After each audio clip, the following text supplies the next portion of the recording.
Hello friends, स्वागत है आप सभी का हमारे यूट्यूब चैनल पर।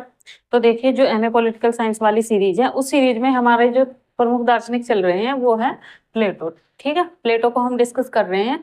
तो हमने पहले देखा था इनका आदर्श राज्य का सिद्धांत। आज हम देख लेते हैं इनका न्याय का सिद्धांत। ठीक है, कि इन्होंने न्याय के बारे में क्या कहा था। इस लेक्चर में हम देखेंगे न्याय के सिद्धांत का स्रोत क्या है, दर्शन की आधारशिला इन्होंने किसे कहा था, न्याय को कहा था, सब कौन से शब्द का इन्होंने प्रयोग किया है, न्याय सिद्धांत के प्रतिपादन का कारण क्या है, उन्होंने जब न्याय का सिद्धांत दिया उस पूर्व समय में प्रचलित अवधारणाएं कौन कौन सी थी। 3 अवधारणाएं देखेंगे, परंपरावादी, उग्रवादी और व्यवहारवादी।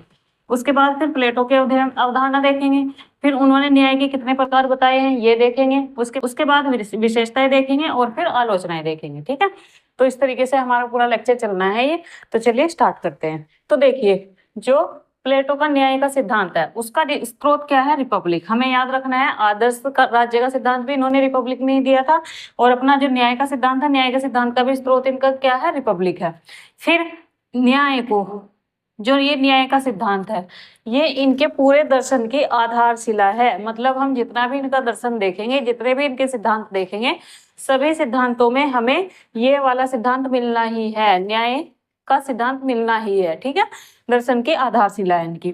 फिर इन्होंने जो न्याय है, न्याय के लिए शब्द प्रयोग किया था डिकोश्यून। डिकोश्यून एग्जाम में ही हमारे आता है, एमए वाले एग्जाम में भी आता है और यूजीसी नेट के एग्जाम में भी आता है। ठीक है, डिकोश्यून, डिकोश्यून का अर्थ है कंसर्निंग जस्टिस, से हम इसका अर्थ लगाते हैं कंसर्निंग जस्टिस। तो आपको याद रखना है कि उन्होंने अपने न्याय के सिद्धांत में न्याय के लिए कौन सा शब्द प्रयोग किया था, डिकोश्यून शब्द प्रयोग किया था। ठीक है, इंपॉर्टेंट है, याद रखना है आपको। उसके बाद देख लेते हैं कि जो इनका न्याय का सिद्धांत था, इन्होंने न्याय के सिद्धांत का प्रतिपादन क्यों किया था, क्या कारण था इनके न्याय के सिद्धांत के प्रतिपादन का। तो देखिए, सबसे पहले हम देख लेते हैं कि उस समय जो यूनान के राज्य थे, नगर राज्य थे, उन राज्यों में हमें पता है बुराइयां फैली हुई थी। ठीक है, सामाजिक बुराइयां फैली हुई थी, अनैतिकता फैली हुई थी, व्यक्तिवाद का बोलबाला था। ठीक है, व्यक्तिवाद का बोलबाला था। तो जो न्याय का सिद्धांत प्लेटो ने अपना दिया था, उनका उद्देश्य अपने न्याय के सिद्धांत से के माध्यम से व्यक्तियों में नैतिक मूल्यों को शामिल करना था। कि वो चाहते थे कि देखिए, जो यूनान में जितने व्यक्ति हैं और शासक वर्ग है, उन वर्गों में क्या हो, नैतिक मूल्यों का जन्म हो, नैतिक मूल्यों का जन्म हो। ठीक है, बुराई, अनैतिकता और व्यक्तिवाद का सफाया हो। दूसरा, इनका जो न्याय के सिद्धांत का प्रतिपादन का जो कारण था, प्रमुख कारण यही था कि उस समय जो समाज में फैली हुई बुराइयां थी, एथेंस के नगर राज्य में फैली हुई बुराइयां थी, वो बुराइयां समाप्त हो और उनके स्थान पर राज्यों में, व्यक्तियों में नैतिक मूल्यों को बढ़ावा मिले, नैतिक मूल्यों को जन्म मिले। ठीक है, जिससे कि एक बेहतर शासन व्यवस्था स्थापित हो सके। उसके बाद जो प्लेटो है, प्लेटो ने जब अपने न्याय सिद्धांत का प्रतिपादन किया तो उन्होंने पहले ये नहीं बताया कि न्याय क्या है। ठीक है, उन्होंने पहले ये बताने का प्रयास किया है कि न्याय क्या नहीं है। ये हमें याद रखना है कि उन्होंने पहले क्या बताने का प्रयास किया है, न्याय क्या नहीं है। और ये उन्होंने किस आधार पर बताया था, ये बताया था उन्होंने जो उस समय पुरानी प्रचलित मान्यताएं थी, अवधारणाएं थी, उन अवधारणाओं के आधार पर बताया था। उन अवधारणाओं का खंडन करके इन्होंने बताया था कि न्याय क्या नहीं है। हम पहले वो पूर्व अवधारणाएं देख लेते हैं कि कौन कौन सी अवधारणाएं थे, उसके बाद हमें प्लेटो का सिद्धांत देखना है। तो देखिए, इसमें सबसे पहले विचारधारा थी परंपरावादी विचारधारा। ये मैंने जो यूजीसी नेट में न्याय वाला टॉपिक लिया है उसमें भी कवर करवाया हुआ है। तो सबसे पहले हम देख लेते हैं परंपरावादी विचारधारा। परंपरावादी विचारधारा के जो प्रतिपादक थे वो कौन थे, वो थे सेफेलस थे।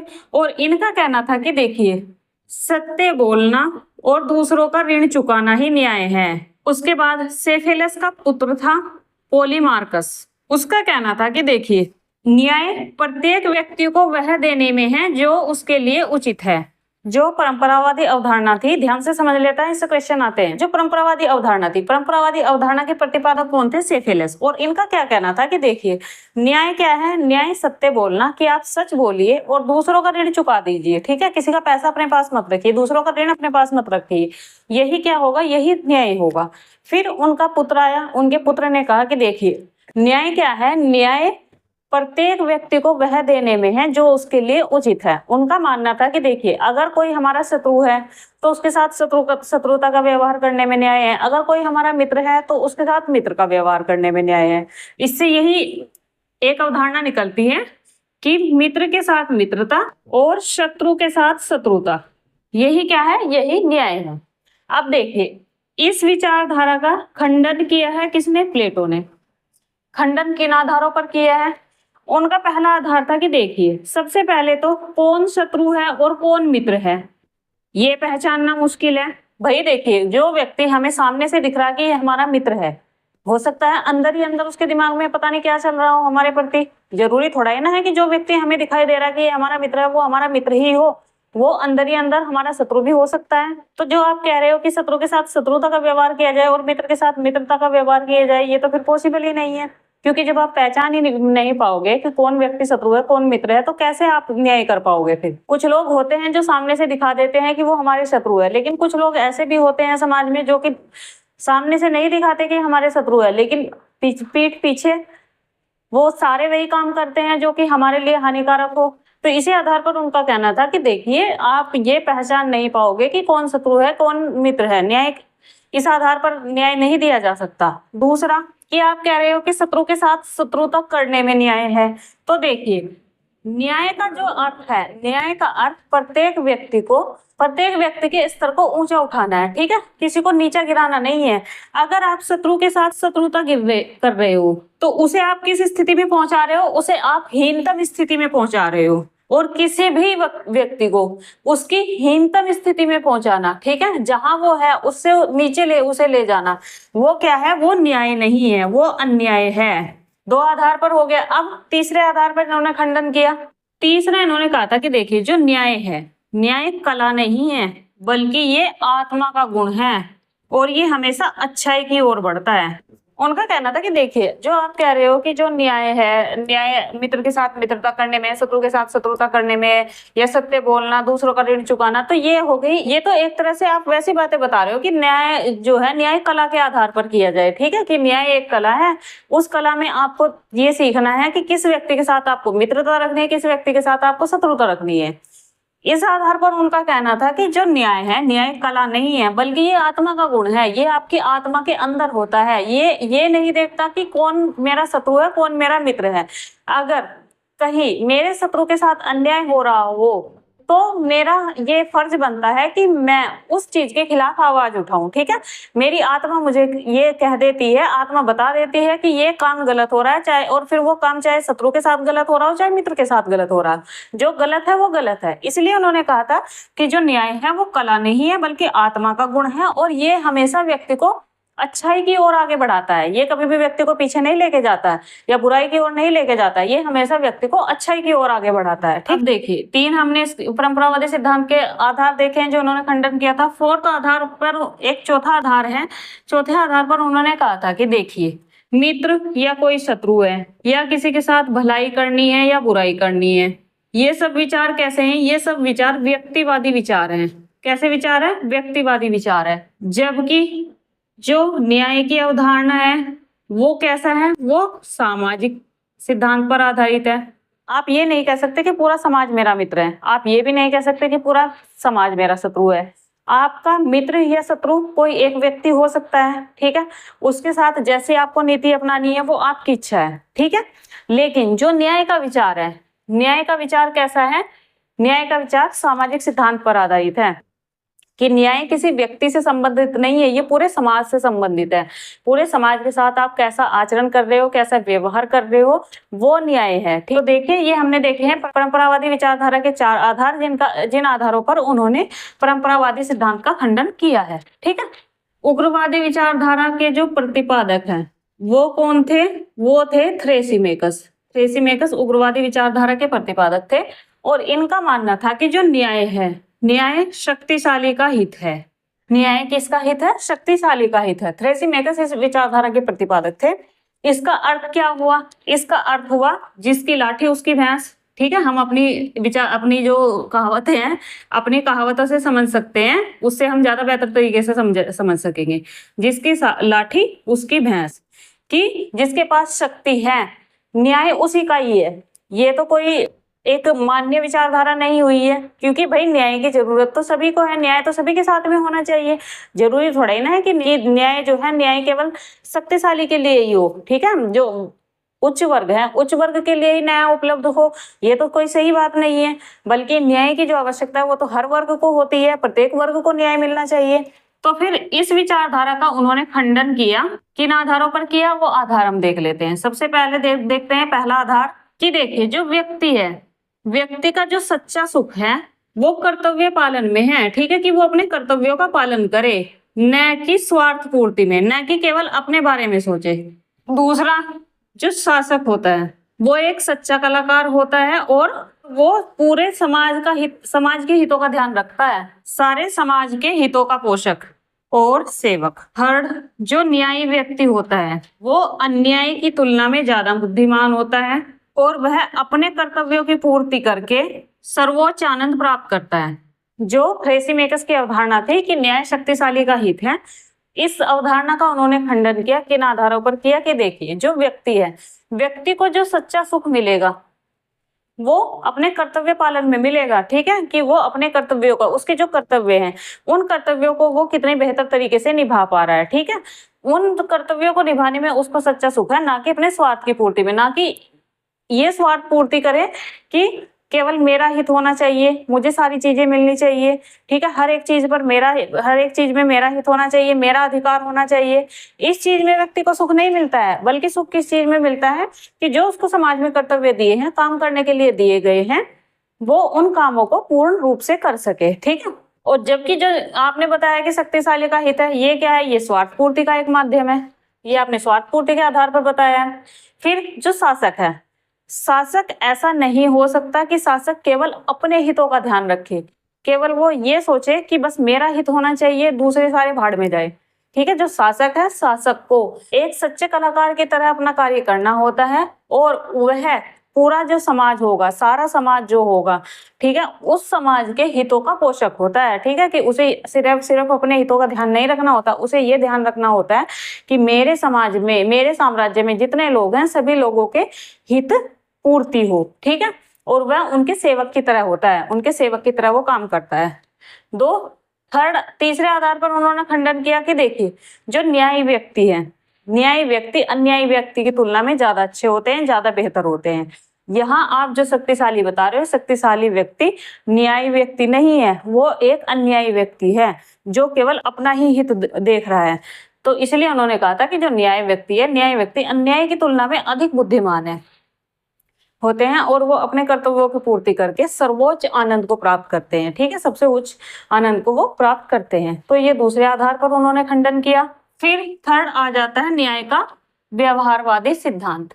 इसके जो प्रतिपादक हैं, इसके प्रतिपादक है ग्लोकन, वो है ग्लोकन। इनका क्या कहना था कि जो न्याय है, न्याय एक कृत्रिम अवस्था है जिसका आधार भय है। न्याय भय की संतान है, दुर्बलों की आवश्यकता है, और इस तरह उन्होंने कहा था कि जो न्याय है वो दुर्बल का हित है। ग्लोकन का कहना था कि देखिए न्याय कोई ऐसा नहीं है कि प्राकृतिक अवस्था है, ये एक कृत्रिम अवस्था है, समाज द्वारा बनाई गई अवस्था है, जिसका आधार क्या रखा गया है, डर को रखा गया है कि अगर कोई व्यक्ति न्याय करेगा तो वो किस आधार पर करेगा, डर के आधार पर न्याय करेगा। आगे इन्होंने बताया कि न्याय भय की संतान है और दुर्बलों की आवश्यकता है। कैसे न्याय भय की संतान है और दुर्बलों की आवश्यकता है कि देखिए जो समाज है, समाज में अगर किसी व्यक्ति के साथ कुछ गलत काम हो रहा है, ठीक है, चाहे वो किसी भी वे में हो, भले ही किसी को पढ़ने से मना किया जा रहा हो, किसी की अभिव्यक्ति की स्वतंत्रता छीनी जा रही, कुछ भी किया जा रहा हो, किसी व्यक्ति के साथ कुछ भी गलत हो सकता है, तो जो गलत करेगा उसके मन में क्या डर रहेगा, उसके मन में कानून का डर रहेगा, सरकार का डर रहेगा। तो इस डर से क्या होता है कि समाज में एक सामाजिक व्यवस्था बनी रहती है। कोई व्यक्ति किसी दूसरे व्यक्ति के साथ में कुछ गलत करने से पहले 10 बार सोचता है। यही उन्होंने कहा कि जो न्याय है, न्याय क्या है, भय की संतान है। जो अन्याय करने वाले लोग हैं उनके मन में डर बना रहता है कि अगर हमने किसी दुर्बल व्यक्ति के साथ कुछ गलत किया है तो हमें सजा हो सकती है, हमें इसका दंड भुगतना पड़ सकता है। इसलिए उन्होंने कहा न्याय भय की संतान है, दुर्बलों की आवश्यकता है और न्याय दुर्बल का हित है। ठीक, आप देखिए इसका खंडन प्लेटो ने कैसे किया कि देखिए जो न्याय है, न्याय का निवास कहाँ होता है, वो होता है आत्मा में। आप किसी बाहरी समझौते से न्याय को लागू नहीं करवा सकते। न्याय कैसे लागू किया जा सकता है, स्वाभाविक रूप से, न कि डर से। ये थी प्रचलित पूर्ण अवधारणाओं में तीसरी अवधारणा व्यवहारवादी, जिसके प्रतिपादक ग्लोकन थे, जिन्होंने कहा था कि न्याय दुर्बल का हित है। इसका खंडन जो प्लेटो ने कहा कि देखिए, जो आपने कहा है कि न्याय भय की संतान है, डर की संतान है, और आपने इसे कृत्रिम अवस्था क्या कहा है, तो उनका कहना था कि जो न्याय है, न्याय किसी कृत्रिम अवस्था में नहीं है, बल्कि न्याय कैसे है, न्याय व्यक्ति की आत्मा के अंदर होता है। ठीक है, ये किसी बाहरी समझौते से लागू नहीं किया जा सकता, ये व्यक्ति की आत्मा के अंदर ही होता है, और ये स्वाभाविक रूप से लागू होता है समाज में, किसी डर से लागू नहीं होता, बल्कि स्वाभाविक रूप से लागू होता है। ठीक है, तो इन आधारों पर जो प्लेटो ने जो ये पूर्व अवधारणा है, इन अवधारणाओं को खंडन किया था। अब हम देख लेते हैं कि प्लेटो ने जो अपनी अवधारणा किस आधार पर दी थी। देखिए, जो प्लेटो की अवधारणा है, प्लेटो ने अपनी अवधारणा का जो आधार रखा है, वो आधार क्या रखा है कि जो प्रत्येक व्यक्ति होता है उसका स्वभाव अलग अलग होता है, और इसीलिए जो मनुष्य की आत्मा है, आत्मा में 3 गुण होते हैं। कौन से 3 गुण होते हैं? विवेक, साहस, सुधा। अब देखिए, उन्होंने कहा था कि देखिए, जो हमारी आत्मा है, हमारी आत्मा में 3 गुण होते हैं, प्रत्येक व्यक्ति में 3 गुण होते हैं, प्रत्येक व्यक्ति में विवेक भी होता है, साहस भी होती है, सुधा भी होती है। ठीक है, लेकिन ऐसा हो सकता है कि किसी व्यक्ति में जो विवेक हो, विवेक की मात्रा ज्यादा दिखाई दे हमें, ठीक है, कि उसका जो विवेक का गुण है, विवेक का गुण हमें ज्यादा मात्रा में दिखाई दे। किसी व्यक्ति में साहस हमें ज्यादा मात्रा में दिखाई दे, ठीक है, कि वो भले ही चाहे विवेक से कार्य कर रहा है, चाहे वो सुधा से कार्य कर रहा है या नहीं, लेकिन वो साहस से ज्यादा कार्य कर रहा है, साहसी ज्यादा है। या तीसरा है सुधा, ठीक है, कि हो सकता है किसी व्यक्ति में जो सुधा का तत्व है, सुधा का तत्व ज्यादा मात्रा में विद्यमान हो। तो इस आधार पर उन्होंने कहा था कि देखिए, जो व्यक्ति में 3 गुण हैं, विवेक, साहस, सुधा, ये तीनों गुण अपने स्वभाव के अनुसार कार्य करे। प्रत्येक व्यक्ति अपने स्वभाव के अनुसार कार्य करे। ठीक है, कैसे स्वभाव के अनुसार कार्य करे? अगर किसी व्यक्ति में विवेक ज्यादा है तो ज्यादा विवेक का प्रयोग करे, अगर किसी व्यक्ति में साहस ज्यादा है तो सैनिक गतिविधियों में रुचि ले, अगर किसी व्यक्ति में सुधा ज्यादा मात्रा में है तो वो उत्पादक गतिविधियों में रुचि ले। ठीक है, और फिर यही क्या होगा, जब प्रत्येक व्यक्ति अपने स्वभाव के अनुसार कार्य करेगा, यही क्या होगा, यही न्याय होगा। इसी को ही हम क्या कहेंगे, इसी को ही हम न्याय कहेंगे। और इस आधार पर कहना था उनका कि जो न्याय है, न्याय कोई बाहरी वस्तु नहीं है, बल्कि यह आत्मा का आंतरिक गुण है। और जिस तरह ये आत्मा का आंतरिक गुण है, उसी तरह ये फिर समाज का भी आंतरिक गुण ही होगा, ये समाज का भी आंतरिक गुण ही माना जाएगा। ठीक, प्लेटो ने अपने अवधारणा में क्या बताने की कोशिश की थी कि देखिए, जो प्रत्येक व्यक्ति है, प्रत्येक व्यक्ति का अलग अलग स्वभाव होता है। किसी का कैसा स्वभाव, किसी में गुस्सा ज्यादा होता है, कोई शांत ज्यादा होता है, ठीक है, किसी में उत्पादक कार्य करने की जो क्षमता है वो ज्यादा होती है। तो इसी आधार पर उन्होंने कहा था कि जो प्रत्येक व्यक्ति है उसमें 3 गुण पाए जाते हैं, विवेक, साहस, सुधा, लेकिन इनमें से हो सकता है कि किसी व्यक्ति में विवेक ज्यादा हो, कोई व्यक्ति शांत ज्यादा हो, दिमाग से फैसले ले रहा हो, बुद्धि से फैसले ले रहा हो, ठीक है, पढ़ा लिखा ज्यादा हो। दूसरा कोई व्यक्ति हो सकता है उसमें साहस का गुण ज्यादा हो, वो सैनिक कार्यों में ज्यादा रुचि ले, और किसी व्यक्ति में सुधा का तत्व ज्यादा हो तो वो उत्पादक कार्यों में रुचि ले। तो प्रत्येक व्यक्ति अपने स्वभाव के अनुसार कार्य करे, जो गुण उसमें ज्यादा मात्रा में विद्यमान है वो उसी गुण के अनुसार कार्य करे। और जब प्रत्येक व्यक्ति अपने स्वभाव के अनुसार कार्य करेगा, किसी दूसरे के कार्य में हस्तक्षेप नहीं करेगा, तो यही क्या होगा, यही न्याय कहलाएगा। और न्याय को इसी आधार पर उन्होंने कहा था कि क्योंकि आत्मा के 3 गुण के आधार पर ही तय होगा कि न्याय क्या है, इसलिए जो न्याय है, न्याय बाहरी वस्तु नहीं है, बल्कि यह हमारी आत्मा का आंतरिक गुण है। तो ये थी प्लेटो की न्याय की अवधारणा। अब हमने देख लिया प्लेटो की अवधारणा, तो हमने देख लिया। अब इसके बाद हम देख लेते हैं न्याय के प्रकार उसने कौन कौन से बताए थे। 2 प्रकार बताए थे, जिसमें एक तो है सामाजिक न्याय और दूसरा है व्यक्तिगत न्याय। सामाजिक न्याय में क्या शामिल होगा कि जो सभी वर्ग हैं, जो हमने 3 वर्ग देखे हैं, सभी वर्ग अपना अपना कार्य करें, एक दूसरे के कार्य में हस्तक्षेप ना करें, और इस आधार पर वो जो समाज है, समाज में सामंजस्य बनाए रखे। ठीक है, समाज में वो सामंजस्य बनाए रखे। और जो ये सामाजिक न्याय है, उनका जो सामाजिक ये न्याय है, ये किस पर आधारित है, ये विशिष्टीकरण सिद्धांत पर आधारित है। ठीक है, विशिष्टीकरण सिद्धांत पर आधारित है। ये चीजें हमें देखने की होती है, मतलब ध्यान से देखनी होती है, क्योंकि एग्जाम में यही क्वेश्चन आ जाता है कि उनका जो सामाजिक न्याय का सिद्धांत है वो किस सिद्धांत पर आधारित है, विशिष्टीकरण सिद्धांत पर आधारित है। इसमें हमें देखना है कि समाज के जितने वर्ग हैं, वो सभी वर्ग अपना अपना कार्य करें, एक दूसरे के कार्य में हस्तक्षेप ना करें, और ये सब इसी तरीके से वो समाज में सामंजस्य बनाए रखे। यही क्या है, यही न्याय है, सामाजिक न्याय है। उसके बाद व्यक्तिगत न्याय क्या होगा, व्यक्तिगत न्याय भी सामाजिक न्याय की तरह ही होगा। यहाँ पर समाज के सभी अंगों का वर्णन है, यहाँ पर व्यक्ति के अंगों का वर्णन है, सिर्फ इतना फर्क है। ठीक है, यहाँ पर क्या होगा कि व्यक्ति की आत्मा के जो 3 तत्व हैं, 3 तत्व कौन कौन से हैं, विवेक, साहस, सुधा, हमें पता ही है। यहाँ समाज के सभी वर्गों से उनका 3 वर्ग हैं। 3 वर्ग कौन कौन से हैं, दार्शनिक, शासक, सैनिक और उत्पादक वर्ग। यहाँ व्यक्ति की आत्मा के 3 तत्व, विवेक, साहस, सुधा, वो तीनों तत्व अपना अपना कार्य करें। व्यक्ति की आत्मा में ये तीनों तत्व अपना अपना कार्य करें, एक दूसरे के कार्य में हस्तक्षेप ना करें, और यही क्या होगा, यही न्याय, व्यक्तिगत न्याय होगा। सिर्फ इतना फर्क है कि यहाँ सिर्फ व्यक्ति का वर्णन कर दिया इन्होंने, एक व्यक्ति के आधार पर न्याय बता दिया, और यहाँ पूरे समाज के आधार पर न्याय बता दिया, और कोई फर्क नहीं है। ठीक है, इसमें आपको इतना ज्यादा कंफ्यूज होने की जरूरत नहीं है कि दोनों में क्या क्या अंतर है, क्या क्या नहीं है। सिर्फ आपको ये देखना है कि यहाँ इन्होंने पूरे समाज के बाद, सामाजिक न्याय में पूरे समाज की बात कह दी है, और व्यक्तिगत न्याय में केवल एक व्यक्ति पर ये केंद्रित हो गए हैं। यहाँ इन्होंने समाज के 3 वर्ग बताए हैं, यहाँ व्यक्ति की आत्मा के 3 तत्व बताए हैं, बस, इससे ज्यादा और कोई फर्क नहीं है।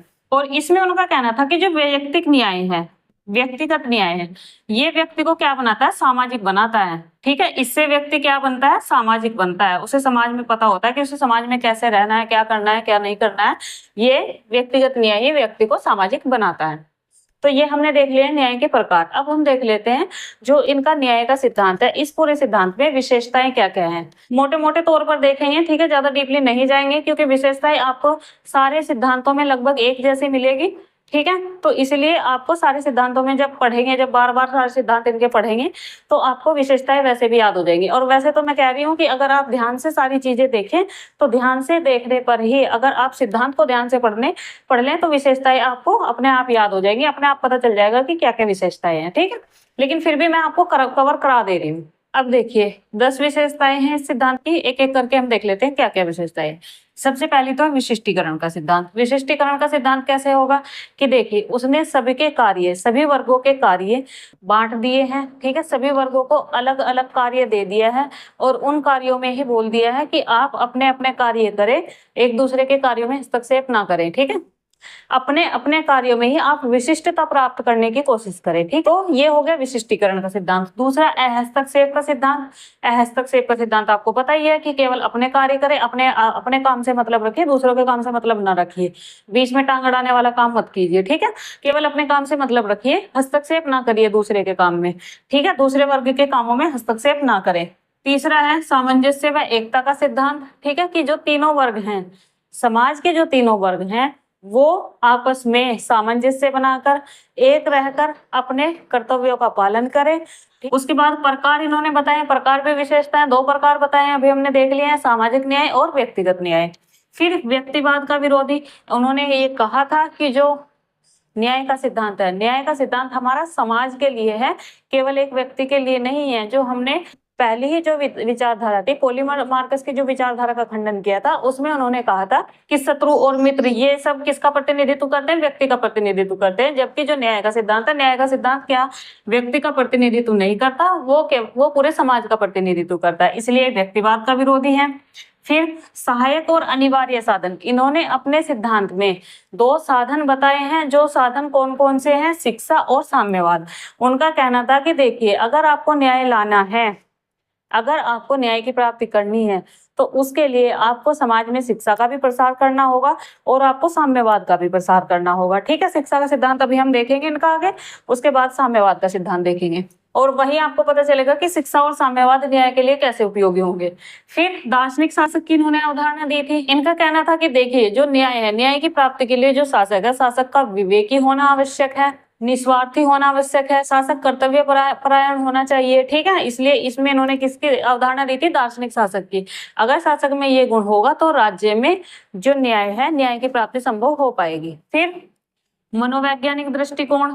मनोवैज्ञानिक दृष्टिकोण कैसे होगा कि देखिए, जो व्यक्ति है, अगर वो अपनी मूल प्रवृत्ति के अनुसार कार्य कर रहा है, मूल प्रवृत्ति के अनुसार अगर कोई व्यक्ति कार्य करेगा, तो इससे क्या होगा, इससे उस कार्य में एक तो उसकी रुचि बढ़ेगी, दूसरा उस कार्य में उसको विशिष्टता प्राप्त होगी, वो उस कार्य को विशिष्ट ढंग से कर पाएगा। उसके बाद नैतिकता का सिद्धांत। नैतिकता के सिद्धांत में उन्होंने कहा था, जो पॉलीमार्कस की विचारधारा का उन्होंने खंडन किया था कि आप इस आधार पर न्याय नहीं कर सकते कि कौन हमारा शत्रु है कौन हमारा मित्र है। शत्रु को या किसी भी व्यक्ति को उसकी अपनी जो स्थिति उससे हीनतम स्थिति में पहुंचाना न्याय नहीं है।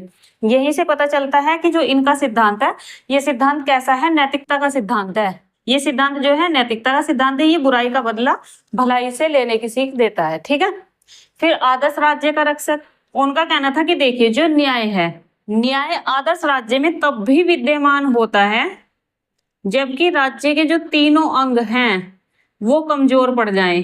कि न्याय राज्य में तब भी विद्यमान रहेगा जब राज्य के तीनों अंग होंगे, तीनों अंग भी अगर कमजोर हो जाएं तो भी न्याय की जो विद्यमानता है वो राज्य में रहेगी। क्योंकि अगर ऐसी स्थिति में न्याय राज्य में नहीं रहेगा तो राज्य में क्या होगा, अव्यवस्था फैल जाएगी, लोगों में फूट पड़ जाएगी, समाज में अक्षमता को बढ़ावा मिलेगा। तो ये थे जो न्याय का सिद्धांत है, न्याय के सिद्धांत की विशेषताएं। अब हम देख लेते हैं इनकी आलोचनाएं कि जो प्लेटो का न्याय सिद्धांत है उनकी आलोचनाएं किन आधारों पर की जाती है। पहला आधार है कि जो ये सिद्धांत है ये नैतिक है, कानूनी नहीं। ठीक, देखिए इन्होंने जो अपना सिद्धांत है, अपने सिद्धांत में कोई दंडकारी शक्ति नहीं बताई है।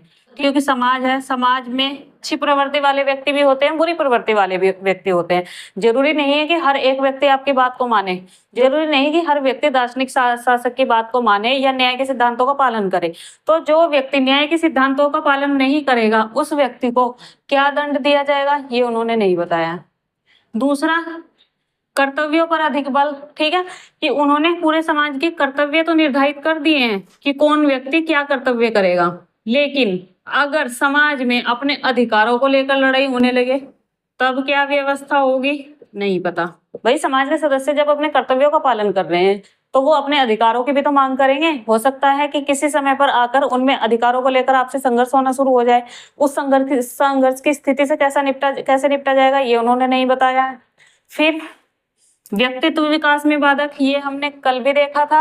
व्यक्तित्व विकास में कैसे बाधक होता है ये, कि एक व्यक्ति है, एक व्यक्ति अगर चाह रहा है तीनों गुण अपने व्यक्तित्व में समाहित करने का वो प्रयास करे तो इसमें क्या होगा, इसमें जो राज्य है राज्य बाधक हो जाता है। ठीक है, क्योंकि न्याय का सिद्धांत हमारा क्या कहता है, वो न्याय का सिद्धांत हमारा यही कहता है कि जो गुण आपके अंदर ज्यादा मात्रा में विद्यमान है आप केवल उसी गुण को में विशिष्टता प्राप्त करने की कोशिश करें। तो ये क्या हो गया, व्यक्तिगत विकास में बाधक हो गया। फिर ये आधुनिक राज्य में लागू नहीं किया जा सकता। क्यों नहीं किया जा सकता, क्योंकि आधुनिक समय में बड़े राज्य हैं, बड़ी जनसंख्या है, छोटा वर्ग नहीं है। ठीक है, उसके लिए एक बड़े तंत्र की आवश्यकता होती है। ठीक, तो इसलिए आधुनिक राज्यों में इस सिद्धांत को लागू नहीं किया जा सकता। देखिए आलोचनाएं तो हैं इनके सिद्धांत की, लेकिन आलोचनाओं से मतलब हम ये नहीं कह सकते कि इनके सिद्धांत का कोई महत्व ही नहीं है, ऐसा नहीं है। प्लेटो का जो न्याय का सिद्धांत है वो हमारे जो राजनीति शास्त्र है, राजनीति शास्त्र में एक महत्वपूर्ण स्थान रखता है। ये सिद्धांत राज्य में एकता स्थापित करने का प्रयास करता है। ठीक है, तो इसी आधार पर हम ये नहीं कह सकते कि जो प्लेटो का न्याय सिद्धांत है उसका कोई महत्व नहीं है या वो महत्वहीन है। तो यहाँ से हमारा जो प्लेटो का न्याय सिद्धांत है, न्याय सिद्धांत समाप्त होता है। अब हम देखते हैं प्लेटो का दूसरा सिद्धांत जो कि है शिक्षा का सिद्धांत। ठीक, शिक्षा के सिद्धांत में हम क्या क्या देखेंगे, शिक्षा का दार्शनिक आधार देखेंगे। इन्होंने क्या बताया था, मस्तिष्क उद्देश्यता में विश्वास, ये क्या बताया था इन्होंने। इनका शिक्षा का सिद्धांत क्या था, कौन कौन सी शिक्षा प्रणालियों का इन्होंने वर्णन किया था और किन शिक्षा प्रणालियों के आधार पर इन्होंने अपना शिक्षा का सिद्धांत दिया था। प्लेटो की शिक्षा योजना क्या थी, ठीक है, कौन सी शिक्षा योजना इन्होंने बनाई थी, इसके उद्देश्य क्या थे, विशेषताएं क्या थी और इसकी आलोचनाएं क्या थी। ठीक, चलिए लेक्चर स्टार्ट करते हैं। सबसे पहले देख लीजिए कि शिक्षा के बारे में उनकी धारणा क्या थी। उनका कहना था कि देखिए जो राज्य है, ये प्लेटो का मैंने कोट यहाँ पर लिखा हुआ है। ठीक है, प्लेटो का ही कोट है। उनका कहना था कि देखिए जो राज्य है, राज्य वृक्षों से या चट्टानों से निर्मित नहीं होता है। ठीक है, कि राज्य, उस राज्य में क्या चट्टानें, कैसी चट्टानें हैं, कैसे पेड़ पौधे हैं, उस राज्य में क्या खनिज है, ये इन सारी चीजों से राज्य का निर्माण नहीं होता। राज्य का निर्माण उसमें निवास करने वाले जो व्यक्ति है उन व्यक्तियों के चरित्र से होता है। ठीक है, कि राज्य में कैसे व्यक्ति निवास करते हैं, उनका चरित्र कैसा है, उस चरित्र के आधार पर राज्य का निर्माण होता है। और व्यक्तियों में जो चरित्र है, चरित्र का विकास करने के लिए किसकी आवश्यकता होती है, शिक्षा की आवश्यकता होती है। ठीक है, ये कोट उन्होंने कहा था किसके बारे में, शिक्षा के बारे में, कि जो राज्य है, राज्य को जो निर्माण होता है वो वहां पर उपस्थित वृक्षों, चट्टानों, खनिजों, इस तरह के संसाधनों से नहीं होता है, बल्कि किससे होता है? मानवीय संसाधनों से होता है। मानवीय संसाधन मतलब वहां रहने वाले जो व्यक्ति हैं, वहां निवास करने वाले जो व्यक्ति हैं, उन व्यक्तियों का चरित्र कैसा है, इससे राज्य का निर्माण होता है। और जो व्यक्तियों का चरित्र है उसे निर्माण करने में, उसे निर्मित करने में सबसे महत्वपूर्ण भूमिका किसकी होती है? शिक्षा की होती है। ठीक है, अब इस पूरी जो ये कोटेशन है, इस कोटेशन के बेस पर ही हम देख लेते हैं इनका शिक्षा का सिद्धांत। देखिए, इनका जो शिक्षा है, शिक्षा का दार्शनिक आधार क्या था कि जो मनुष्य की आत्मा होती है, आत्मा में जो सक्रिय तत्व होता है वो होता है मन। आत्मा में जो सक्रिय तत्व होगा वो मन होगा। और मन क्या करता है?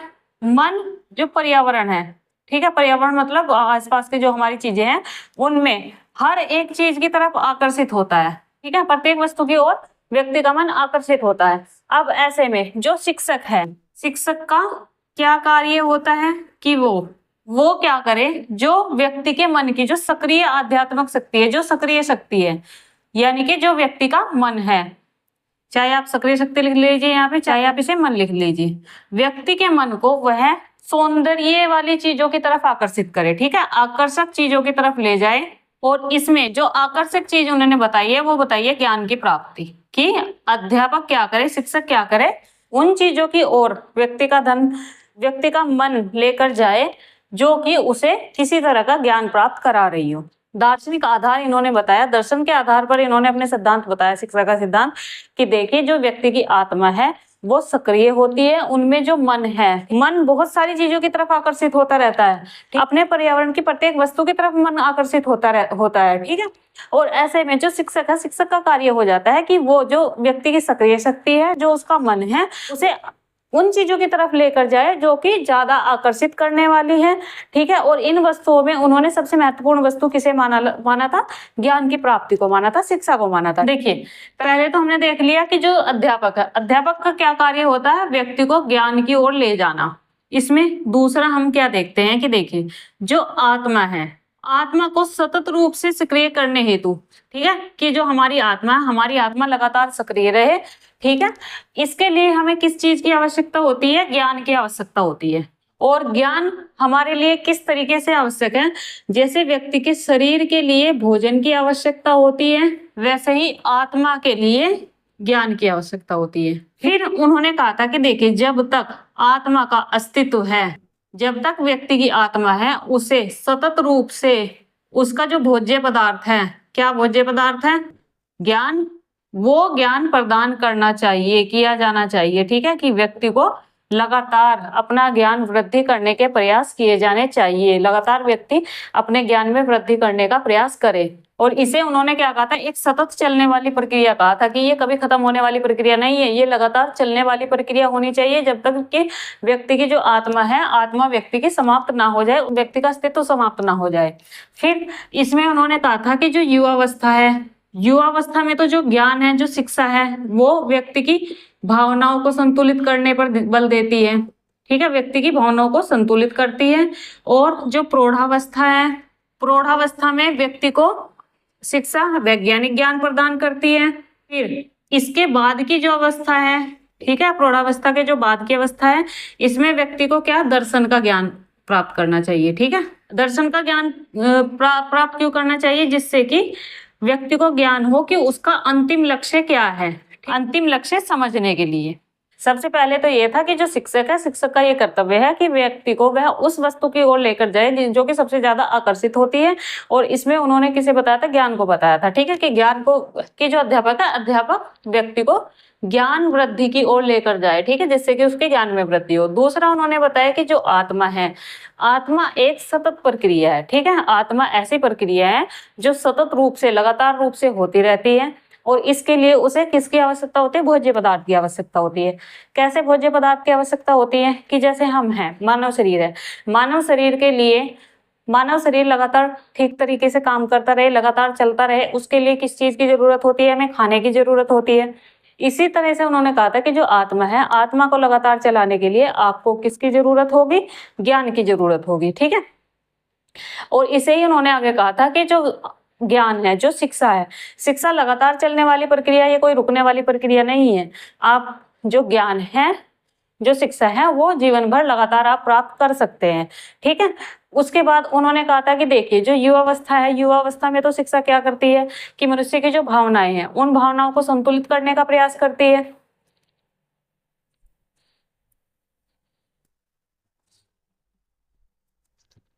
भावनाओं को संतुलित करती है, व्यक्ति की उसकी कल्पनाओं को संतुलित उसकी कल्पनाओं को संतुलित करती है। प्रौढ़ अवस्था में जो शिक्षा है, शिक्षा व्यक्ति को वैज्ञानिक ज्ञान प्रदान करती है।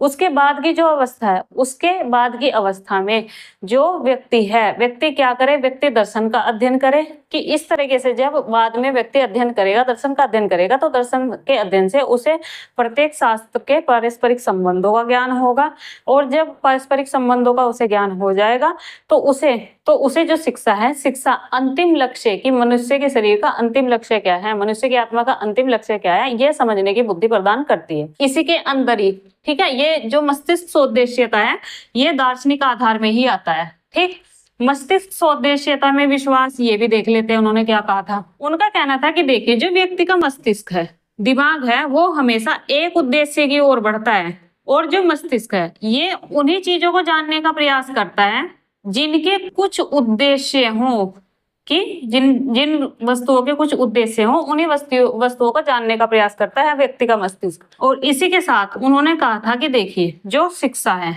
या जो ज्ञान प्राप्ति है, इसका जो अर्थ होगा वो अर्थ क्या होगा कि व्यक्ति सदाचार पूर्ण कार्य करे। ठीक है, सद्गुणों को बढ़ावा मिले, और सद्गुणों का आधार क्या रखा है उन्होंने, शिक्षा को रखा है। सदाचार पूर्ण कार्य को ही उन्होंने सद्गुण कहा है, और सद्गुण को उन्होंने क्या कहा, ज्ञान कहा है। ठीक है, सद्गुण को उन्होंने ज्ञान कहा है। तो इनकी जो शिक्षा है, इनकी शिक्षा का जो दार्शनिक आधार है वो है सद्गुण ही ज्ञान है। याद करिए, हमने जब सबसे स्टार्टिंग में लेक्चर स्टार्ट किया था तो हमने जब सुकरात के प्रभाव देखे थे प्लेटो पर, उसमें जो सबसे पहला प्रभाव देखा था वो कौन सा प्रभाव देखा था, वो यही प्रभाव देखा था, सद्गुण ही ज्ञान है। तो वही यहाँ बताने का प्रयास किया गया है कि कैसे सद्गुण ज्ञान है। अब देखिए मस्तिष्क सोद्देश्यता में उनके विश्वास को हम कैसे समझ सकते हैं कि देखिए जो मनुष्य का मस्तिष्क है, मनुष्य का दिमाग है, वो हमेशा एक उद्देश्य की ओर आगे बढ़ता है, और यह उन्हीं वस्तुओं को जानने का प्रयास करता है जिनके कुछ उद्देश्य होते हैं। ठीक है, जब आप शिक्षा प्राप्त कर रहे हो, ठीक है, जब शिक्षा प्राप्त कर रहे हो तो पढ़ाई से आपको क्या होगा, पढ़ाई से आपको ज्ञान प्राप्त होगा, और जब आपको ज्ञान प्राप्त होगा तो आप कैसे कार्य करेंगे, सदाचार पूर्ण कार्य करेंगे, अच्छे कार्य करेंगे। जो ये सदाचार पूर्ण कार्य हैं यही क्या कहलाएंगे, सद्गुण कहलाएंगे। ठीक है, और जो सद्गुण उसने कहा है कि जो सद्गुण है, सद्गुण ही ज्ञान है, कि आपको ज्ञान हुआ है, ज्ञान होते ही आप अच्छे कार्य करने लगे हो, कि आपने शिक्षा प्राप्त की, शिक्षा प्राप्त करने के बाद आप अच्छे कार्य करने लगे। ठीक है, आपकी जो शिक्षा है, आपकी शिक्षा वैसी है जो कि आपको अच्छे कार्य करने की ओर प्रेरित करती है। तो इसीलिए आपने शिक्षा प्राप्त की, शिक्षा प्राप्त करके आपको ज्ञान प्राप्त हुआ, ज्ञान प्राप्त हुआ तो आप अच्छे कार्यों के अग्रसर हुए, अच्छे कार्यों के अग्रसर हुए तो उन्हें क्या कहा गया, उन्हें ज्ञान कहा गया। और जो सद्गुण है, ठीक है, जो सदाचार पूर्ण कार्य, जो आपके अच्छे कार्य है, इससे साबित होता है कि जो आपके अच्छे कार्य है वही सद्गुण है, वही ज्ञान है। और इसीलिए जो इनका शिक्षा का सिद्धांत है उसका जो दार्शनिक आधार है, वो दार्शनिक आधार क्या है, सद्गुण ही ज्ञान है। अब देखिए शिक्षा का दार्शनिक आधार हमने पढ़ लिया है, ठीक है, उसी में ही हमने मस्तिष्क सोद्देश्यता में विश्वास देखा है। अब थर्ड देखते हैं हम उनका शिक्षा का सिद्धांत क्या था। ठीक, जो प्लेटो का शिक्षा का सिद्धांत था उसका स्रोत आपको पता होना चाहिए, क्या है, रिपब्लिक। अपने सिद्धांत में इन्होंने आधार किसे रखा है, आधार रखा है एथेंस और स्पार्टा की शिक्षा प्रणालियों को। देखिए उस समय यूनान में दो नगर थे, एथेंस का तो ये मूल निवासी था क्योंकि एथेंस में इनका जन्म हुआ था, और एथेंस के साथ ही एक और नगर राज्य था जिसका नाम था स्पार्टा। ठीक है, इन दोनों राज्यों में अलग अलग शिक्षा प्रणाली प्रचलित थी। एथेंस में अलग शिक्षा प्रणाली प्रचलित थी और स्पार्टा में अलग शिक्षा प्रणाली प्रचलित थी। तो लेकिन दोनों राज्यों की शिक्षा प्रणालियों में कुछ ना कुछ कमियां थी।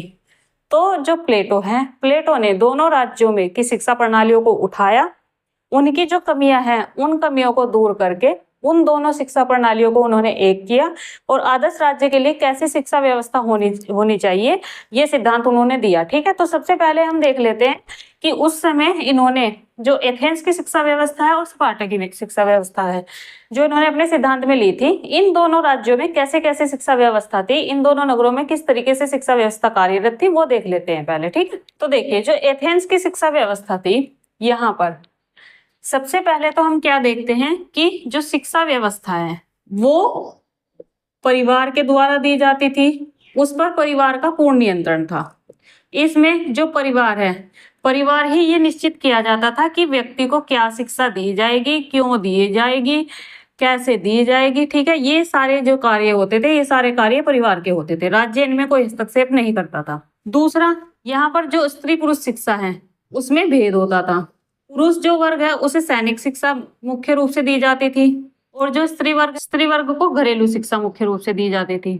ठीक है, फिर यहाँ की जो शिक्षा प्रणाली थी एथेंस की, अभी हम देख रहे हैं, शिक्षा प्रणाली के 3 आधार थे। पहला, प्राथमिक शिक्षा जो 6 से 14 वर्ष के बच्चों को दी जाती थी। इसमें पढ़ना, लिखना, संगीत, व्यायाम आदि की शिक्षा दी जाती थी बच्चों को। ठीक है, फिर इसका जो दूसरा आधार था वो था माध्यमिक शिक्षा, 14 से 18 वर्ष के बच्चों को दी जाती थी। ये केवल अमीर वर्ग को दी जाती थी।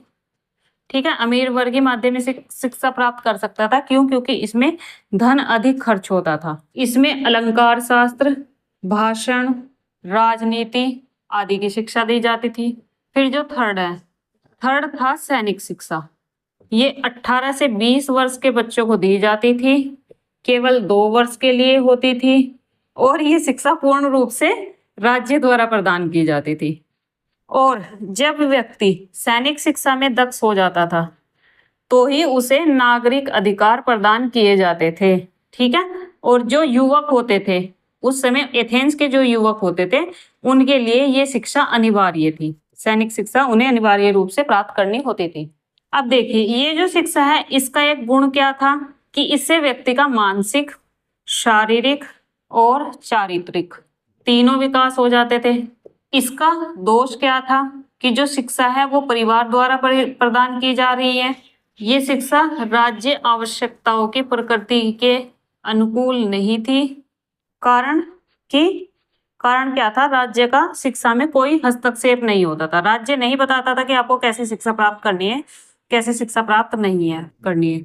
और इसी से क्या हो रहा था, इसी का एक जो परिणाम हुआ वो परिणाम हो रहा था कि जो एथेंस है, एथेंस में जो अज्ञानी लोग हैं, अज्ञानी और जो अयोग्य शासक हैं, उनमें वृद्धि हो रही थी। देखिए, जो एथेंस की शिक्षा प्रणाली थी, क्योंकि जो प्लेटो है, प्लेटो ने उस शिक्षा प्रणाली को बहुत गौर से देखा था, क्योंकि वहां पर रहा हुआ था, जन्म उसका हुआ था। इस शिक्षा प्रणाली में क्या होता था कि जो शिक्षा व्यवस्था है वो परिवार के द्वारा तय की जाती थी। परिवार बताएगा कि व्यक्ति को कैसी शिक्षा प्राप्त करनी है। ठीक है, उसे कला की शिक्षा प्राप्त करनी है, उसे संगीत की शिक्षा प्राप्त करनी है, उसे राजनीति शास्त्र की शिक्षा प्राप्त करनी है, या फिर उसे सैनिक शिक्षा प्राप्त करनी है। ये तय कौन करता था? परिवार करता था। इसमें राज्य का कोई हस्तक्षेप नहीं होता था। उसके बाद इस शिक्षा में स्त्री और पुरुष दोनों की शिक्षा में भेद किया जाता था। जो स्त्री है उसे तो केवल घरेलू शिक्षा दी जाती थी, और जो पुरुष है, पुरुष वर्ग को सैनिक शिक्षा अनिवार्य रूप से दी जाती थी। फिर जो उस समय एथेंस में शिक्षा प्रणाली थी, शिक्षा प्रणाली के 3 आधार थे। सबसे पहले प्राथमिक शिक्षा 6 से 14 वर्ष के बच्चों को दी जाती थी, जिसमें उन्हें पढ़ना, लिखना, संगीत, व्यायाम इस तरह की शिक्षा दी जाती थी। ठीक है, फिर दूसरी माध्यमिक शिक्षा होती थी, जो केवल 14 वर्ष से 18 वर्ष के बच्चों को उपलब्ध होती थी। इसमें अमीर वर्ग के लोग ही शिक्षा प्राप्त कर पाते थे, क्योंकि धन अधिक खर्च होता था। इसमें व्यक्ति को अलंकार शास्त्र, भाषण, राजनीति इन सब चीजों को सीखने की शिक्षा दी जाती थी। ठीक है, उसके बाद 3rd नंबर पे है सैनिक शिक्षा। सैनिक शिक्षा 18 से 20 वर्ष के बच्चों को दी जाती थी, लेकिन ये शिक्षा राज्य के द्वारा दी जाती थी। सभी युवकों के लिए, जितने भी एथेंस के युवक थे, सभी युवकों के लिए ये शिक्षा अनिवार्य थी। ठीक है, और सैनिक शिक्षा में ही जब कोई व्यक्ति दक्ष हो जाता था तो उसे नागरिक अधिकार प्रदान किए जाते थे। ठीक है, अब देखिए, इस शिक्षा प्रणाली का गुण क्या था कि इससे व्यक्ति का मानसिक विकास होता था। मानसिक विकास कहाँ से हो रहा है? अलंकार शास्त्र, भाषण, राजनीति इन चीजों की जो वो शिक्षा प्राप्त कर रहा है उसका मानसिक विकास हो रहा है। शारीरिक विकास हो रहा है सैनिक शिक्षा से।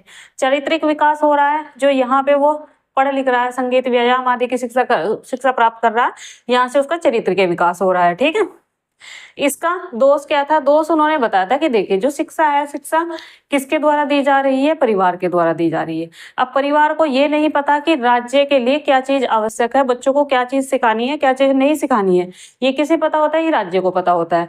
तो इसमें अगर राज्य तो इसमें प्लेटो का कहना था कि अगर शिक्षा की व्यवस्था राज्य करे, राज्य बताए कि बच्चों को क्या पढ़ाना है, क्या नहीं पढ़ाना है, किस विषय में बच्चों को दक्ष करना है, किस विषय में बच्चों को नहीं दक्ष करना है, जिससे कि वो आगे चलकर राज्य के कार्यों में महत्वपूर्ण भूमिका निभा सके।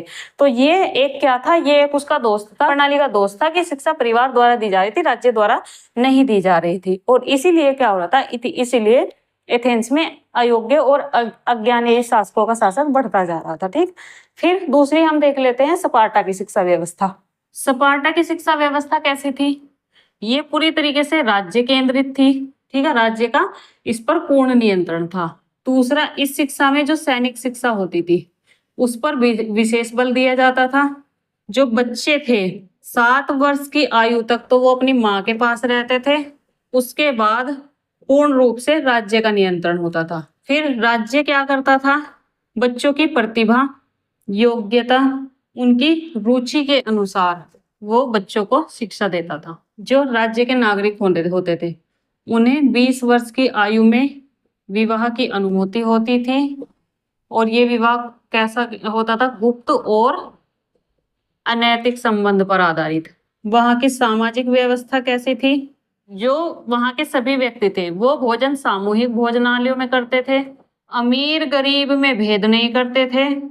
इस तरीके से लोग पारिवारिक और आर्थिक चिंताओं से मुक्त रहते थे और राज्य कार्यों में पूर्ण योगदान देते थे। स्पार्टा की जो शिक्षा व्यवस्था है, स्पार्टा की शिक्षा व्यवस्था पूरे यूनान में प्रसिद्ध थी। इसमें जो पाठ्यक्रम होता था उस पाठ्यक्रम में साहित्यिक पाठ्यक्रम शामिल नहीं होता था और इससे व्यक्ति को मानसिक और बौद्धिक विकास नहीं। ठीक है, अब देखिए स्पार्टा की हम शिक्षा व्यवस्था देखते हैं कि क्या थी। स्पार्टा की शिक्षा व्यवस्था कैसी थी कि उस शिक्षा व्यवस्था पर जो राज्य था, राज्य का पूर्ण रूप से नियंत्रण था।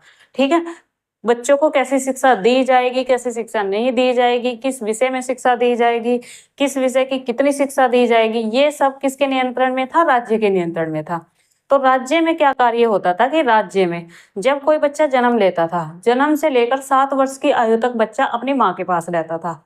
ठीक है, फिर जैसे ही उसकी आयु 7 वर्ष की हो जाती थी तो राज्य सरकार माँ से बच्चे को ले लेती थी और माँ से बच्चे को लेने के बाद फिर जो बच्चे की योग्यता होती थी, जो उसकी रुचि होती थी, ठीक है, जिसमें उसका ज्यादा दिमाग लगता था जिन कामों में, उसके अनुसार बच्चे को शिक्षा दी जाती थी। ठीक, इसमें एक चीज और देखने की है इसमें कि इसमें स्त्री पुरुष दोनों को शिक्षा दी जाती थी। ठीक है, स्त्री पुरुष दोनों को शिक्षा दी जाती थी। इस राज्य में भेदभाव नहीं किया जाता था कि स्त्री को शिक्षा नहीं दी जाएगी या पुरुष को शिक्षा नहीं दी जाएगी। जो सैनिक शिक्षा पुरुषों को दी जाती थी वही सैनिक शिक्षा स्त्रियों को भी दी जाती थी। 20 वर्ष की आयु होते तक, 20 वर्ष की आयु होने पर व्यक्ति विवाह कर सकता था, लेकिन विवाह कैसा होता था? विवाह गुप्त और अनैतिक संबंधों पर आधारित होता था। विवाह का जो सबसे प्रमुख उद्देश्य माना जाता था वो यही माना जाता था कि विवाह होगा और विवाह होने के बाद जो महिलाएं हैं वो एक शक्तिशाली सैनिकों को पैदा करेंगी। ठीक है, क्योंकि सैनिक शिक्षा पर ही वहां पर विशेष बल दिया जाता था। अब देखिए जो विवाह होता था, ये विवाह गुप्त कैसे होता था, मैं आपको बताती हूँ कि ये गुप्त व्यवस्था कैसी थी विवाह की। कि मान लीजिए एक लड़का है एक लड़की है, दोनों में शादी करने को लेकर सहमति बन गई, तो लड़का क्या करेगा? लड़का लड़की को उठा के लेके आएगा, एक अंधेरे कमरे में रखेगा। ठीक है, जैसे ही लड़का लड़की को लेके आएगा उससे शादी की सारी परंपराएं पूर्ण करेगा। शादी की परंपराएं पूर्ण होने के बाद लड़की के बाल काट दिए जाते थे। उसे जो कपड़े हैं, कपड़े सैनिकों वाले पहनाए जाते थे। क्यों पहनाए जाते थे? कि जिससे कि जो उसका हस्बैंड है, जो उसका पति है, ठीक है, उसे वह और सैनिकों से अलग ना लगे, उसे वो वैसे ही लगे, क्योंकि 30 वर्ष की आयु तक वहां व्यक्ति को बैरक में रहना होता था। ठीक है, तो जो उसकी बीवी होती थी उसके बाल क्यों काट दिए जाते थे? इसलिए काट दिए जाते थे ताकि जो वो सभी सैनिकों के बीच में रह रहा है व्यक्ति, जब वो अपनी बीवी के पास जाए तो वो उसे उन सैनिकों से अलग ना लगे। ठीक है, वैसे ही लगे जैसे सभी सैनिक है, वैसे ही उसकी पत्नी भी उसे एक सैनिक ही लगे। जो उसका पति होता था वो केवल रात के अंधेरे में अपनी बीवी के पास आता था और अंधेरा छटने से पहले, सुबह होने से पहले बाहर निकल जाता था, चले जाता था। ये कहा जाता है कि स्पार्टा में उस समय व्यक्ति के बच्चे बड़े हो जाते थे, बच्चे बड़े होने तक भी एक व्यक्ति अपनी पत्नी का मुंह नहीं देख पाता था। क्योंकि वहां का जो समाज था, उस समाज में भी ये प्रथा प्रचलित थी कि अगर किसी व्यक्ति को ये देख लिया कि वो अपनी पत्नी के कमरे से बाहर जा रहा है तो उसे बहुत बुरा माना जाता था, ठीक है, बहुत शर्मनाक माना जाता था, ठीक है। तो इस तरीके से जो विवाह संस्था है, विवाह वहां पर गुप्त रखी जाती थी, विवाह संस्था वहां पर गुप्त रखी जाती थी, ठीक है, किसी को बताया नहीं जाता था कि इस व्यक्ति की शादी हो गई है। जो शादी का जो असली उद्देश्य होता था शक्तिशाली संतान पैदा करना।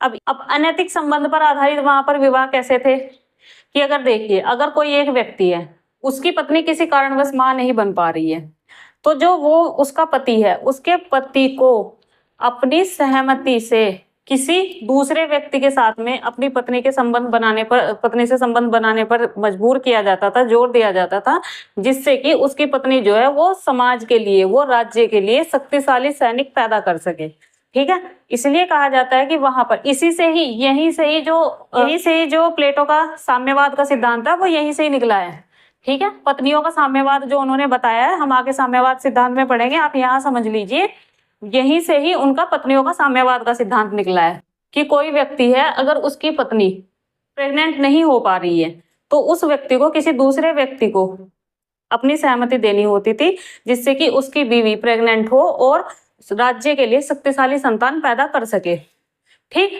उसके बाद ऐसे वहां पर स्पार्टा में क्या थी, स्पार्टा में विवाह क्या था, एक गुप्त व्यवस्था थी और अनैतिक संबंधों पर ही आधारित थी। फिर वहां की सामाजिक व्यवस्था कैसी थी? सामाजिक व्यवस्था वहां ऐसी थी कि जो लोग भोजन करते थे वो अपने अपने घरों में भोजन नहीं करते थे, बल्कि भोजन करने के लिए सामूहिक भोजनालय होते थे। सामूहिक भोजनालयों में सभी लोग भोजन करते थे। अमीर गरीब का वहां भेद नहीं होता था, क्योंकि एक ही जगह पर बैठकर सभी व्यक्ति खाना खा रहे हैं, ठीक है, सभी कार्य एक ही जगह पर संपन्न हो रहे हैं, सामूहिक रूप से संपन्न हो रहे हैं, तो अमीर गरीब का वहां भेद नहीं होता था। जब अमीर गरीब का भेद नहीं होगा और जब सभी व्यक्तियों को समान रूप से सारी सुविधाएं मिलेगी, तो उन्हें ना तो पारिवारिक चिंता रहती थी, ना उन्हें आर्थिक चिंता रहती थी। वो अपने परिवार की चिंता से भी मुक्त रहते थे, आर्थिक चिंता से भी मुक्त रहते थे, क्योंकि बच्चे राज्य पाल रहे हैं, खाने पीने की जो आवश्यकताएं है वो आवश्यकताएं राज्य पूरी कर रहा है, तो फिर ना तो व्यक्ति को परिवार की चिंता होगी, ना धन की चिंता होगी। और इससे क्या होता था कि इससे वो जो राज्य के कार्य हैं, राज्य के कार्यों में अपना पूरा योगदान दे पाते थे, ठीक है। फिर जो ये शिक्षा व्यवस्था है, ये शिक्षा व्यवस्था समस्त यूनान में प्रसिद्ध थी, ठीक है। यूनान में अलग अलग जगहों से बच्चे वहां पर पढ़ने के लिए आते थे। इस शिक्षा में साहित्यिक पाठ्यक्रम शामिल नहीं होता था, ठीक है, कि साहित्य की कोई शिक्षा नहीं दी जाती थी, केवल सैनिक शिक्षा दी जाती थी। और इसी वजह से इसका दोष क्या था कि यहाँ व्यक्तियों का मानसिक और बौद्धिक विकास नहीं हो पाता था, ठीक है। तो ये थी स्पार्टा की शिक्षा व्यवस्था। अब एथेंस और स्पार्टा, इन दोनों की जो शिक्षा व्यवस्था को मिलाकर प्लेटो ने जो अपनी शिक्षा की योजना दी है वो देख लेते हैं, वो उन्होंने क्या योजना दी थी।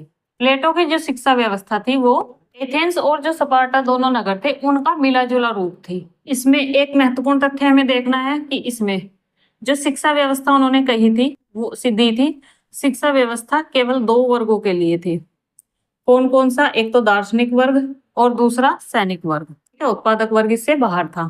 6 से लेकर 50 वर्ष की आयु तक इन्होंने शिक्षा, ठीक है, इन्होंने शिक्षा प्राप्ति का जो सिद्धांत दिया था वो 6 से 50 वर्ष की आयु तक के लोगों के लिए दिया था। फिर इन्होंने जो अपनी शिक्षा सिद्धांत का जो वर्गीकरण किया था वो वर्गीकरण देख लेते, किन किन आधारों पर इन्होंने वर्गीकरण किया था। वर्गीकरण 2 प्रकार से इन्होंने किया था, एक तो प्रारंभिक शिक्षा और दूसरी उच्च शिक्षा। सबसे पहले हम देख लेते हैं जो प्रारंभिक शिक्षा है, प्रारंभिक शिक्षा का वर्गीकरण इन्होंने कैसे किया था। इसके इन्होंने 3 भाग किए थे। 3 भाग कैसे? सबसे पहले 6 वर्ष से 18 वर्ष और 18 से 20 वर्ष। 6 वर्ष में इन्होंने कहा था कि देखिए, इस समय बच्चा माता के पास रहता है, तो कहानियों के माध्यम से बच्चे को नैतिक और धार्मिक शिक्षा दी जाए। 6 से 18 वर्ष तक इस समय ये किशोरावस्था होती है, इन बच्चों को व्यायाम और संगीत 2 प्रकार की शिक्षाएं देने का उन्होंने सिद्धांत दिया था, ठीक है। 2 प्रकार की शिक्षाएं देने की बात कही थी। कौन कौन सी थी दोनों? पहले हम देख लेते हैं व्यायाम। व्यायाम में समस्त शारीरिक शिक्षा शामिल होती थी। इसमें जो विद्यार्थी होते थे उनके भोजन, व्यायाम, चिकित्सा, सभी चीजें इसमें शामिल होती थी। इसका उद्देश्य क्या होता था? विद्यार्थियों को रोग मुक्त रखा जाए और उनको हष्ट पुष्ट बनाना। इस शिक्षा में सादा भोजन पर बल दिया जाता था, जिससे कि डॉक्टर्स की आवश्यकता ना पड़े। दूसरा है संगीत। संगीत में काव्य, साहित्य, इतिहास, नृत्य कला, इस तरह की जो शिक्षाएं थी, ये सारी शिक्षाएं शामिल थी संगीत में।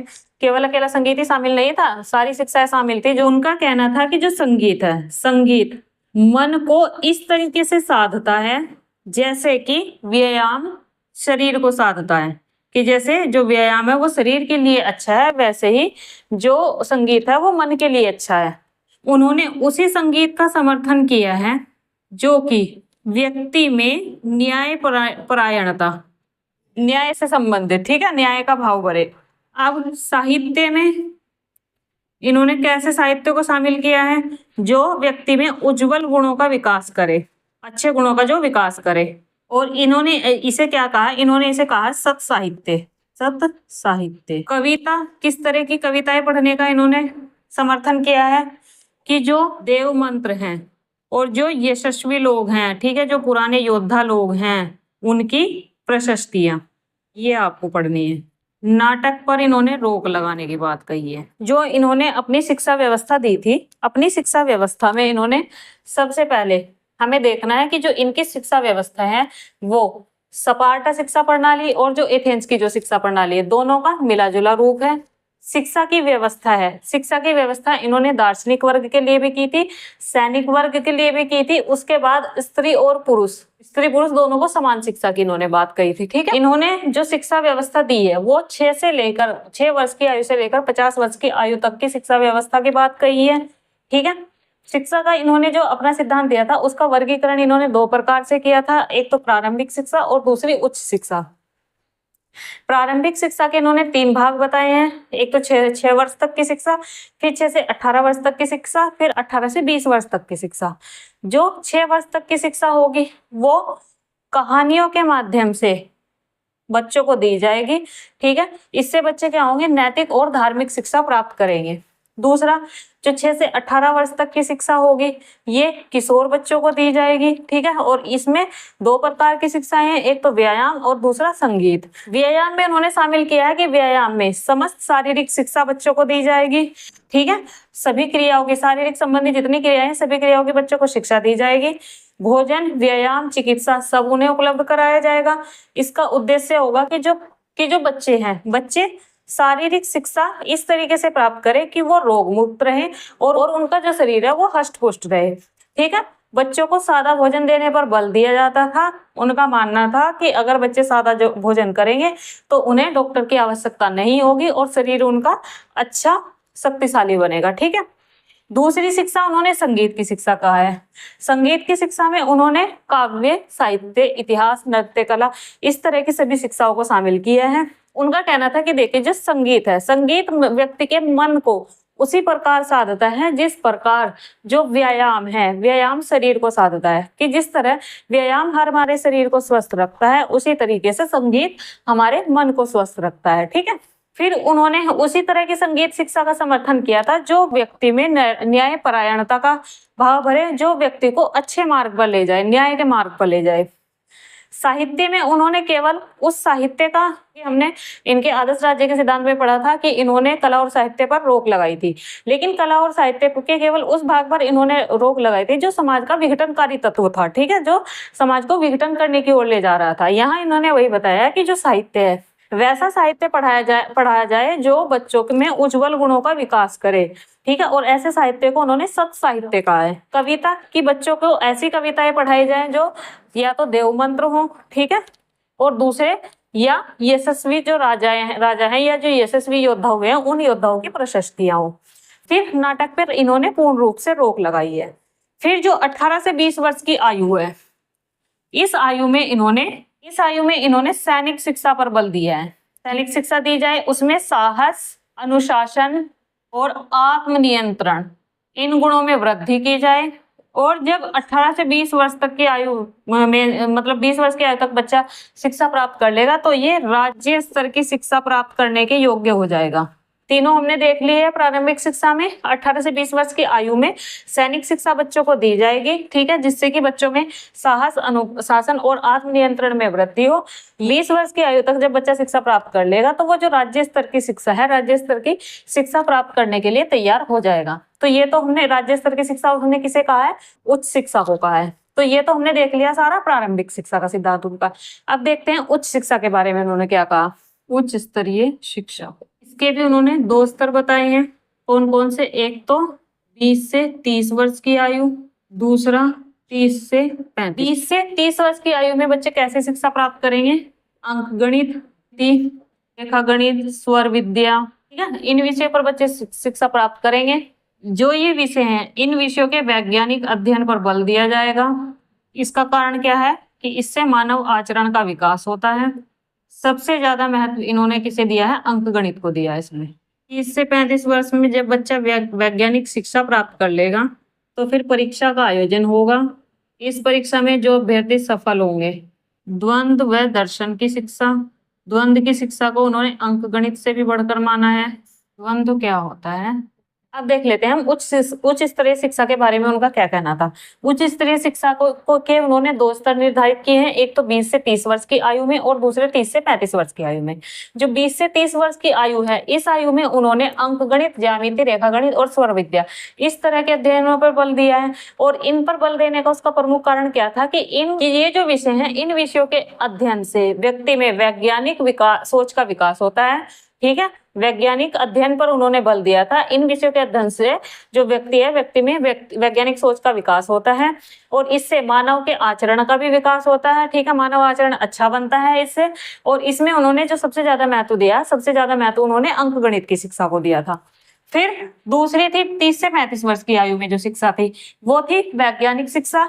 30 से 35 वर्ष की आयु की जो शिक्षा थी, उस शिक्षा की व्यवस्था की गई थी अंक गणित। ये जो वैज्ञानिक शिक्षा है, इस पूरी शिक्षा को उसने वैज्ञानिक शिक्षा कहा है। एक नाम अगर हम इस शिक्षा को दें तो वो है वैज्ञानिक शिक्षा। ये जो वैज्ञानिक शिक्षा है, इस वैज्ञानिक शिक्षा को प्राप्त करने के बाद में एक परीक्षा का आयोजन होगा। उस परीक्षा का आयोजन होने पर जो व्यक्ति उसमें सफल होंगे, उन व्यक्तियों को द्वंद्व और दर्शन की शिक्षा दी जाएगी। और जो द्वंद्व की शिक्षा है, द्वंद्व की शिक्षा को उन्होंने अंक गणित से भी बढ़कर बताया। सबसे ज्यादा महत्व यहाँ अंक गणित को दिया है, लेकिन बाद में फिर यहाँ पर आकर उन्होंने सबसे ज्यादा महत्व द्वंद्व को दिया है। द्वंद्व क्या होता है?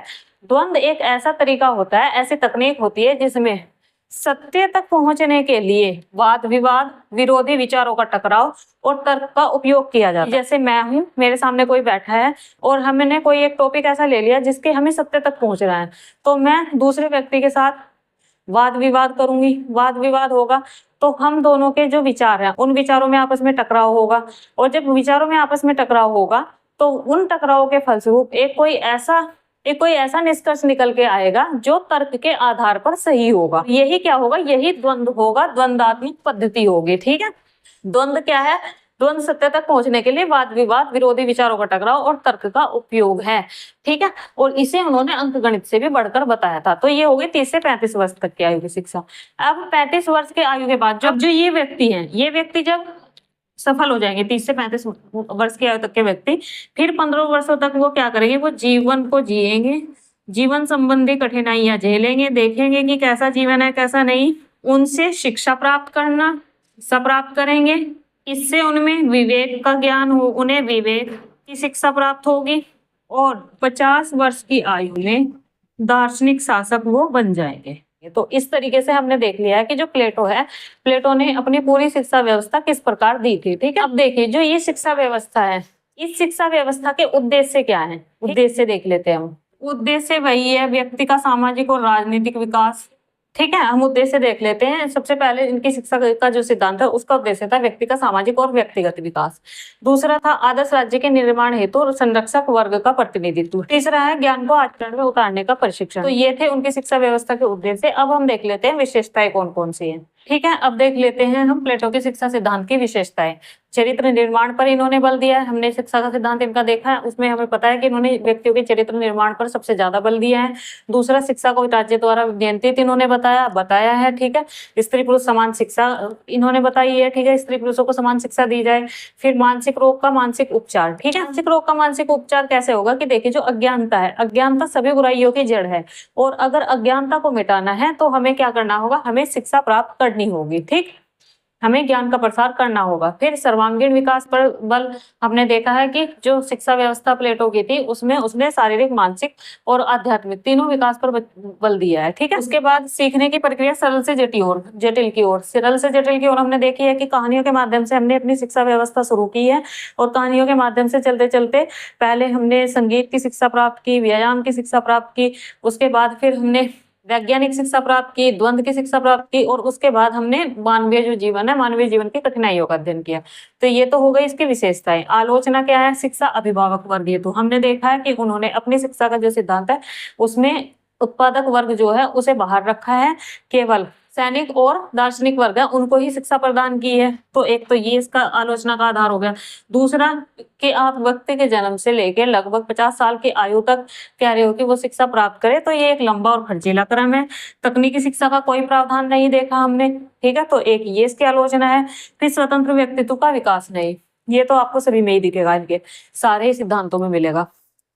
लेकिन हम ये नहीं कह सकते कि जो इन आलोचनाओं के आधार पर कि उनका जो शिक्षा का सिद्धांत है वो महत्वहीन है। उसका क्या महत्व है, ये पहले ऐसे चिंतक थे जिन्होंने बताया था कि जो शिक्षा है, शिक्षा का संबंध व्यक्ति के समस्त जीवन से है। दूसरा, शिक्षा का उद्देश्य इन्होंने बताया था कि व्यक्ति के पूर्ण व्यक्तित्व का विकास करना है। तीसरा, इन्होंने जो अपनी शिक्षा व्यवस्था दी है उस शिक्षा व्यवस्था में किस समय पर, किस आयु में कौन सी शिक्षा प्राप्त की है, इसका एक बेहतर वर्णन प्रस्तुत किया है। स्त्री शिक्षा पर भी इन्होंने बल दिया है, और शरीर और मस्तिष्क दोनों के विकास पर बल दिया है। ठीक है, तो इस तरीके से देखिए, आज हमने प्लेटो के दो सिद्धांत देख लिए हैं, एक तो शिक्षा का सिद्धांत और दूसरा न्याय का सिद्धांत। अब कल हम देखेंगे जो इनका साम्यवाद का सिद्धांत है, कल हम साम्यवाद के सिद्धांत के बारे में पढ़ेंगे। ठीक है, तो आज के लिए इतना ही। लेक्चर आपको कैसा लगा मुझे जरूर बताइएगा, और वीडियो को लाइक, शेयर एंड सब्सक्राइब भी कर दीजिएगा। Thank you so much.